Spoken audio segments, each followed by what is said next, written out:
لیکن یقیناً بات ہے روزانہ بچہ بڑا ہو رہا ہے، تو جیسے بچہ بڑا ہو رہا ہے لیکن ہمیں دیکھنے کے باوجود بھی پتہ نہیں چل رہا، جو بندہ ذکر کرتا ہے، جو اللہ اللہ کرتا ہے، جو کلمہ طیبہ کا ورد کرتا ہے، جو سبحان اللہ الحمدللہ اللہ اکبر کا ورد کرتا ہے، اس کا دل پاک ہوتا ہے، اس کا دل بنتا ہے، اس کا دل سنورتا ہے، چاہے اس کو خود کو بھی محسوس ہو یا نہ ہو، لیکن بہرحال دل بن رہا ہوتا ہے۔ تو یہ دو عمل میں نے بتائے ہیں جو دل کو بنانے والے ہیں۔ نمبر 1، نیک لوگوں کی صحبت، نیک لوگوں کی سنگت، نیک لوگوں سے تعلق، عقیدت والا، محبت والا، مودت والا،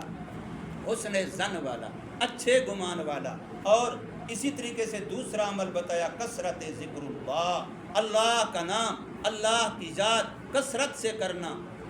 یہ انسان کے دل کو بناتے ہیں۔ دو عمل وہ ہیں جو انسان کے بنے ہوئے دل کو بھی بگاڑ دیتے ہیں۔ دو عمل ایسے ہیں جن کو دو گناہ بھی کہہ سکتے ہیں، دو عمل ایسے ہیں، دو کام ایسے ہیں جو انسان کا بگڑا ہوا دل تو بگڑتا ہی بگڑتا ہے، بنا ہوا دل بھی بگڑ جاتا ہے۔ ان میں سے ایک عمل ہے غیر محتاط روزی۔ اگر بندہ حرام کا کھاتا ہے، حرام کا پیتا ہے، چاہے وہ جتنا ذکر اللہ کرتا ہے، جتنا تلاوت کرتا ہے، چاہے وہ جتنا نمازیں پڑھتا ہے، چاہے وہ جتنا حج عمرے کرتا ہے، اگر اس کی روزی پاک نہیں ہے، اس کا دل کبھی نہیں بن سکتا۔ یہ دل کو بگاڑنے کے لیے انتہائی خطرناک عمل ہے۔ جو بندہ بھی روزی اپنی حرام کرتا ہے، مشکوک کرتا ہے، تو حرام روزی والے کا دل کبھی بن نہیں سکتا، سنور نہیں سکتا۔ اس لیے دل کو بگاڑنے کے لیے ایک عمل جو سب سے زیادہ خطرناک ہے دل کو بگاڑنے میں، وہ ہے انسان کی خوراک کا، غذا کا محفوظ اور حلال و طیب پاکیزہ نہ ہونا۔ اور دوسرا عمل جس سے انسان کا دل بگڑتا ہے، بڑا خطرناک عمل، وہ ہے انسان کی بد نگاہی، انسان کی بری نگاہ۔ یہ انسان کے جتنا بھی باتیں ہوں، جتنا بھی نیکیاں ہوں، دل پر جتنا بھی محنت کرتا ہو، اگر بد نگاہی سے باز نہیں آتا، بری نگاہ سے باز نہیں آتا، غیر محرم کو گندی نگاہ سے دیکھنے سے باز نہیں آتا، چاہے وہ مردوں کو دیکھے، چاہے وہ عورتوں کو دیکھے، لڑکوں کو دیکھے، لڑکیوں کو دیکھے، اگر گندی نگاہ اس کی محفوظ نہیں ہے تو یاد رکھیے اس بندے کا دل کبھی بن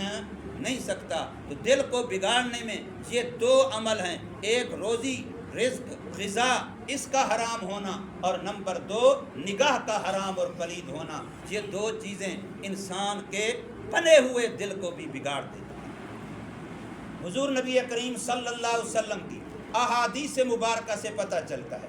ہر بندہ ہم میں سے نیک بننا چاہتا ہے، ہر بندہ نیکی کرنا چاہتا ہے، پکی بات ہے، کوئی جیسا کیسا بھی ہے، ہر مرد، ہر عورت، ہر مسلمان بہرحال نیک بننا چاہتا ہے، اس کے دل کی خواہش یہی ہے، اس لیے کلمہ پڑھا ہے، ورنہ وہ نہ پڑھتا کسی نے کوئی بندوق چلائی ہے اس پر، اور دنیا میں کتنے کافر پھر رہے ہیں، یہ بھی نہ پڑھتا کلمہ،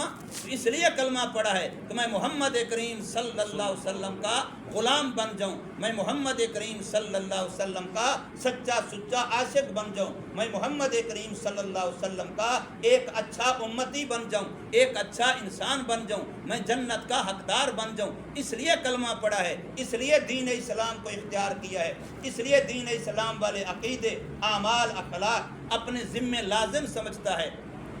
تو ہر بندہ نیک بننا چاہتا ہے۔ حضور صلی اللہ علیہ وسلم کی احادیث مبارکہ کی روشنی میں علماء کرام نے دو عمل ایسے تجویز کیے ہیں کہ اگر بندہ یہ دو کام کرے تو ان دو کاموں سے وہ خود تو نیکی ہیں ہی ہیں، ان سے اور نیکی کی استعداد پیدا ہو جاتی ہے، طاقت پیدا ہو جاتی ہے کہ جو نیکیاں نہیں کر سکتا، ان دو عملوں کو کرنے سے وہ نیکیاں کرنا بھی آسان ہو جائے گا، گناہوں کا چھوڑنا آسان ہو جائے گا، نیکیوں کا کرنا آسان ہو جائے گا۔ علماء نے احادیث کی روشنی میں یہ دو نیکیاں تجویز کی ہیں۔ ایک فرمایا کہ بندہ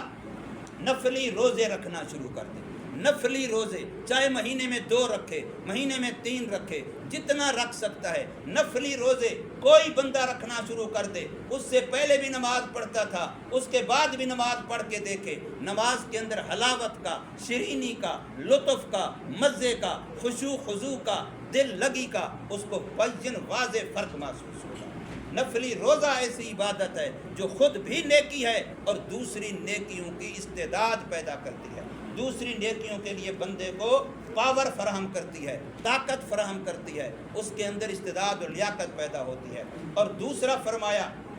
رسول اللہ صلی اللہ علیہ وسلم نے کہ تہجد کی نماز جو بندہ اس کا اہتمام کرے، تہجد کی نماز خود بھی بڑی نیکی ہے اور بڑی اللہ کو بڑی پیاری نیکی ہے، نبی پاک صلی اللہ علیہ وسلم کی محبوب نیکی ہے، اور پھر یہ نیکی دوسری نیکیوں کے لیے استعداد اور طاقت پیدا کرتی ہے۔ ایک انسان کا تہجد کی پابندی اور ایک نفلی روزہ جتنا کر سکتا ہے، بے شک تہجد کی 4 رکعتیں پڑھ سکتا ہے۔ حضور صلی اللہ علیہ وسلم کی بیوی میری اور آپ کی امی حضرت امی عائشہ رضی اللہ تعالی